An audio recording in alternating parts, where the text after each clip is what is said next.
Chakadola TV Odia.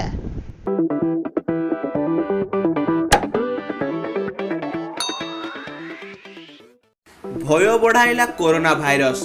Corona ଭାଇରସ୍ରେ ଜଣେ ଭାରତୀୟ ଚିହ୍ନଟ ହୋଇଛନ୍ତି। ଏହି ଛାତ୍ର କେରଳର ବୋଲି ଜଣାପଡ଼ିଛି। ସ୍ୱାସ୍ଥ୍ୟ ମନ୍ତ୍ରଣାଳୟ ପକ୍ଷରୁ ଏହି ସୂଚନା ଦିଆଯାଇଛି। ସମ୍ପୃକ୍ତ ଛାତ୍ର ୟାହୁନ ବିଶ୍ୱବିଦ୍ୟାଳୟର ଛାତ୍ର ଥିଲେ ବୋଲି ଜଣାପଡ଼ିଛି। ସେ ନିକଟରେ କେରଳ ଫେରିଛନ୍ତି। ତେବେ ସମ୍ପୃକ୍ତ ଛାତ୍ରର ସ୍ୱାସ୍ଥ୍ୟାବସ୍ଥା ସ୍ଥିର ରହିଛି ଓ ପରିସ୍ଥିତି ଉପରେ କଡ଼ା ନଜର ରଖାଯାଇଛି। ଏପଟେ ରାଜ୍ୟ ସରକାରଙ୍କୁ ଘାରିଲା କରୋନା ଭାଇରସ୍ ମୁକାବିଲାର ଚିନ୍ତା। ଲୋକସଭା ଭବନରେ କରୋନା ଭାଇରସ୍ର ସମୀକ୍ଷା କରାଯାଇଛି। କେନ୍ଦ୍ର ସ୍ୱାସ୍ଥ୍ୟ ସଚିବଙ୍କ ସହ ଭିଡ଼ିଓ କନଫରେନ୍ସିଂ ମାଧ୍ୟମରେ ରାଜ୍ୟ ସ୍ୱାସ୍ଥ୍ୟ ବିଭାଗ ଆଲୋଚନା କରିଛି।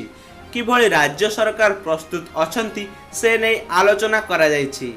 ସମୀକ୍ଷା ପରେ ସ୍ୱାସ୍ଥ୍ୟ ସଚିବ ନିକୁଞ୍ଜ ଧଳ କହିଛନ୍ତି ଯେ ମାଲେସିଆରୁ 2 ଜଣ ଛାତ୍ରୀ ଆସିଥିଲେ।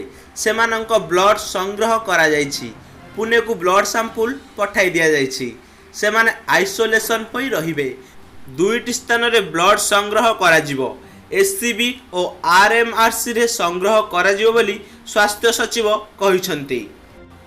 ଗତ 24 ଘଣ୍ଟାରେ ଗଲାଣି 38 ଜଣଙ୍କର ଜୀବନ।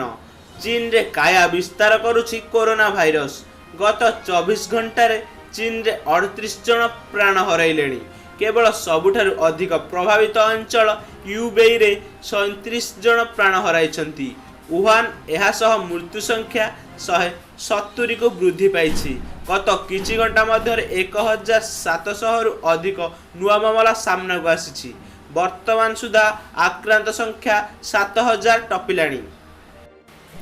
ତେବେ ଆଶା କରୁଛୁ ଦର୍ଶକ ବନ୍ଧୁ ଭିଡ଼ିଓଟି ଆପଣଙ୍କୁ ଭଲ ଲାଗିଥିବ। ଭିଡ଼ିଓଟି ଭଲ ଲାଗିଥିଲେ ଗୋଟିଏ ଲାଇକ୍ କରନ୍ତୁ ଏବଂ ସେୟାର କରି ଏ ସମ୍ବନ୍ଧରେ ଲୋକଙ୍କୁ ଅବଗତ କରାନ୍ତୁ। ଏମିତି ନୂଆ ଆଉ ଇଣ୍ଟରେଷ୍ଟିଂ ଭିଡ଼ିଓ ପାଇଁ ଆମ ଚ୍ୟାନେଲକୁ ସବସ୍କ୍ରାଇବ୍ କରି ରଖନ୍ତୁ।